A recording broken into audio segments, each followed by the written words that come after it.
The secret of Dharma lies hidden in the mind.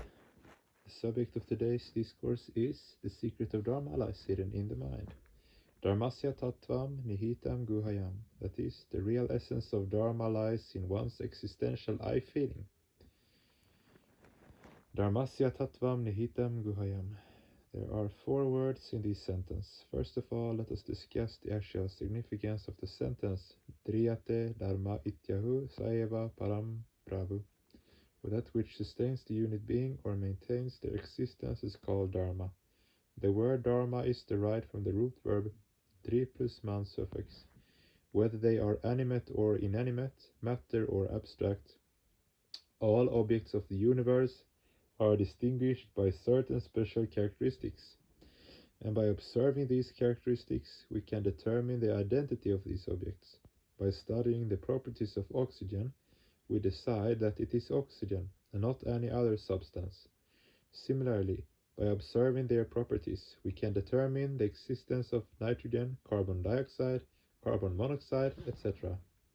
Furthermore, when there is any change in the properties of objects, there is a corresponding change in their name and form as well. Take the case of milk. If its color is black, we cannot accept it to be milk because the actual color of milk is white. Here a marked change in the color of the milk has taken place. Again, take the case of sugar. When sugar tastes sweet, and someone declares it to be sugar, we immediately admit this is the fact. But if the same substance tastes bitter, we refuse to accept it as sugar. If a tree is known by its fruits, vrikshaha phalena parichyate. An object is known by its inherent property, vashtu gunena parichyate. In Sanskrit, the literal meaning of guna is binding rope, a rope which fastens objects together. Another meaning of guna is dharma, or inherent property or characteristic. For instance, the property of water is to wet and the property of fire is to burn. Now, if fire is divested of its inherent property, the capacity of burning, it ceases to be fire. In the same way, trees and plants have certain fundamental characteristics, and due to differences in these characteristics, there are differences between one plant and another, between one animal and another, differences among the various species of animals and plants. By observing the differences among animals, we can conclude that this is a monkey, that is a cow or a buffalo, etc. Cows may be black, no doubt, but not as black as buffaloes. Other creatures also have eyes and ears, no doubt, but the eyes and ears of human beings are not like those of animals. There are various common characteristics between human beings and other non-human creatures. For instance, like human beings, non-human creatures also eat and drink, rest and sleep, and finally depart one day from the earth. This fundamental property of animals is present both in human beings and animals, but there is a basic difference between them. Human beings possesses one unique characteristic, which is lacking in animals, the capacity to follow Bhagavata Dharma. Bhagavata Dharma means to search for Paramapurusha, to run after him. Even if Paramapurusha says, "O humans, I do not want you," still the human beings must say, "O Lord, you may not want us, but we want you, we need you, we want you." This is the spirit of Bhagavata Dharma. This is the special characteristic of human beings, which is conspicuously absent in non-human creatures. Now, those who, even after having attained a human frame, do not follow this Bhagavata Dharma, do not deserve to be called humans, for the real identity of human beings lies in their observance of Bhagavata Dharma. Now let us discuss Dharmasya Tattvam. What is Tattva? Tat means that in neuter gender. By adding the suffix tva, the abstract noun is formed. For example, bitter plus ness equals bitterness, an abstract noun. Or in Bengali, manda plus tva equals mandatva, badness, an abstract noun.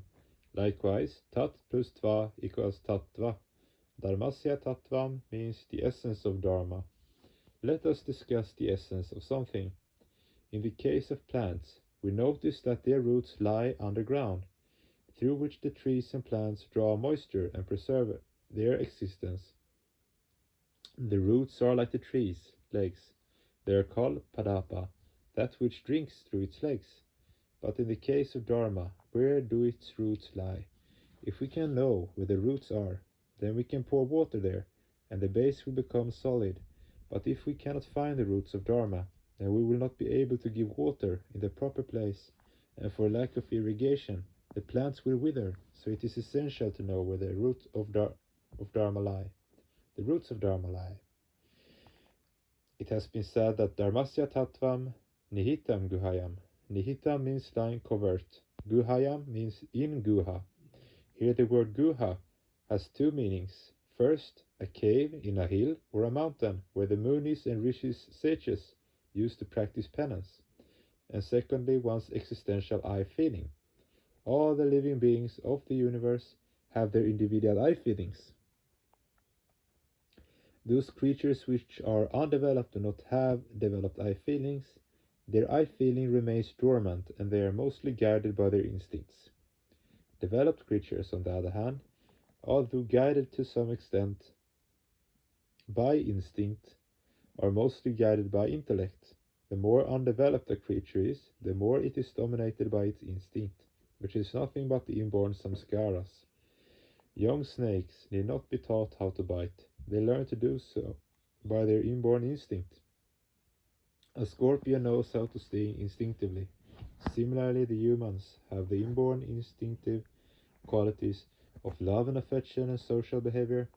Those who lack love and compassion, sympathy and fellow feeling can hardly be called human beings, because the instinctive impulses of humans are lacking in them. The more developed the living beings are, the more they are guided by their intellect. Because their I feeling and their spiritual awareness are more developed. Take the case of fish.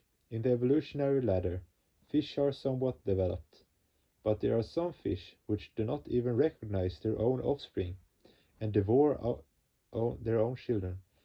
Snakes have some existential I feeling, but in them too it is undeveloped, for snakes also eat their own eggs. The feeling of I am or I exist is present in every living being.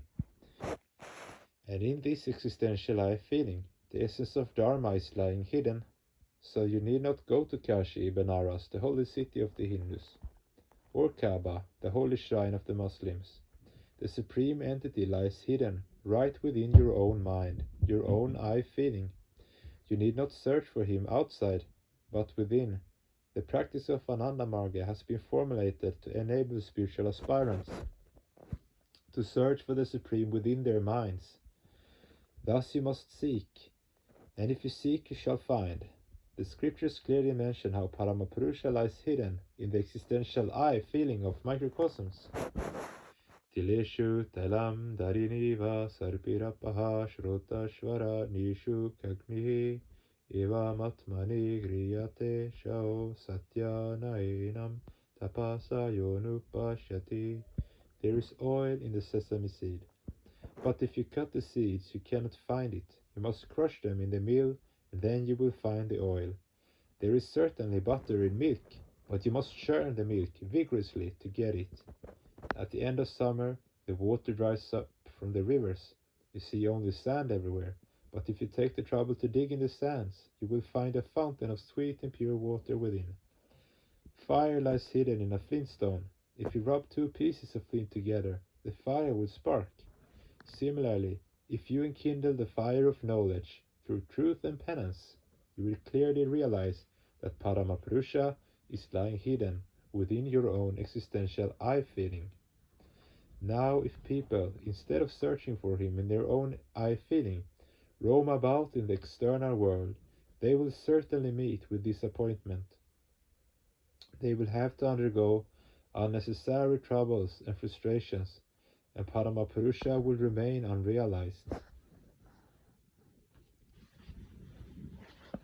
Atmana shitam shivam tyaktva vahishtam yaha samarshayet Ashtam pindam utrisriya pramate jivitas shaya. How unreasonable it is to search externally for the supreme entity instead of searching within. It is like throwing away the foodstuff in one's own hand, and then complaining of hunger, and begging for alms from door to door. On the one hand, Paramapurusha is very vast. On the other hand, he is very small. He is so vast that you cannot fully see him. In Sanskrit, there are few words to describe something very vast: Vishala, Virata, Brihat, etc. Out of these, the words Virata and Brihat are used to describe an entity which is immeasurably vast, and Vishala is used for an entity which may be vast, but can be measured. For instance, the Himalaya mountains are very vast in size, but still they can be measured in terms of miles, from south to north and from east to west. In the scriptures it has been said, Brihatsha tadivyam ashintya rupam sukshmasha sukshmataram vibhati durat surure tari hantikesha pashyat shvihaeva nihitam guhayam. Paramapurusha is extremely vast. Then how can you see such a vast entity with your dim vision? It is impossible. And besides, seeing such a divine effulgence, your eyes will be blinded, your vision will be completely lost. Sukshmacha tat sukshmataram vibhati. Paramapurusha is not only vast, he is small as well, so small, so subtle, that you cannot see him with your physical eyes. Human ocular power is extremely limited. If an object is very vast, it cannot be seen, and if it is very small and subtle, it cannot be seen either. Durat surure. If a person thinks, I am mean, I am degraded, I am a cursed creature, I am far from Paramapurusha, such thinking is highly irrational and defective. In the 10th mandala of the Rig Veda, it is said, Purusha evedam sarvam yadbhutam yacha bhavyam utamritatva sheshano yadana nena tirohati. Rig Veda Purushuktam. This Paramapurusha knows all the three phases of time, the past, the present, and the future. Nothing is beyond the periphery of his supramundane knowledge. Suppose you are thinking internally, let me quickly finish my meditation, for I have some important work to attend to. Tomorrow I will devote more time to meditation. The moment you think thus, Paramapurusha immediately knows your thought. Suppose you eat something on the fasting day of Ekadashi, thinking that perhaps Paramapurusha will not know it. Certainly he will know about your secret eating, and he feels amused at what his little child is thinking.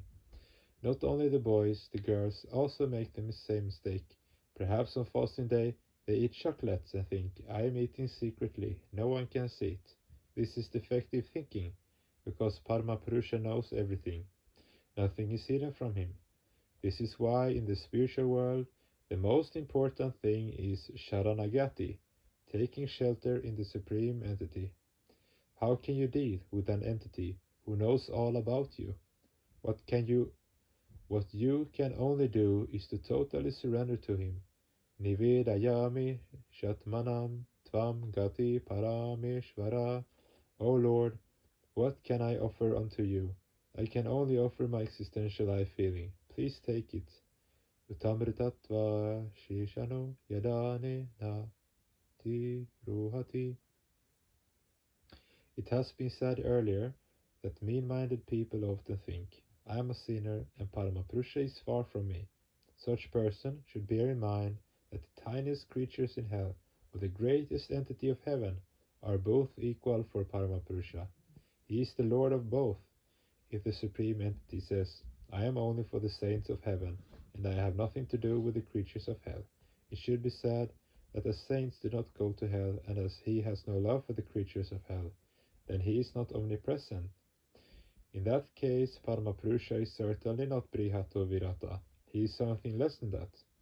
Else, in order to maintain his prestige, he will have to remain with the creatures of hell also. That is why no one should ever think internally, I am a sinner, Paramapurusha hates me, is far away from me.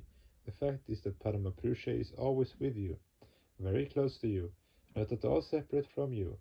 While walking on the road, if your clothes are soiled with dirt, He will never hate you and keep you away from him. This is the essence of Dharma. Durat Sudure. If someone continually thinks, Paramapurusha is far from me, then he will seem to be truly far from him. What is the fundamental difference between Dure and Sudure?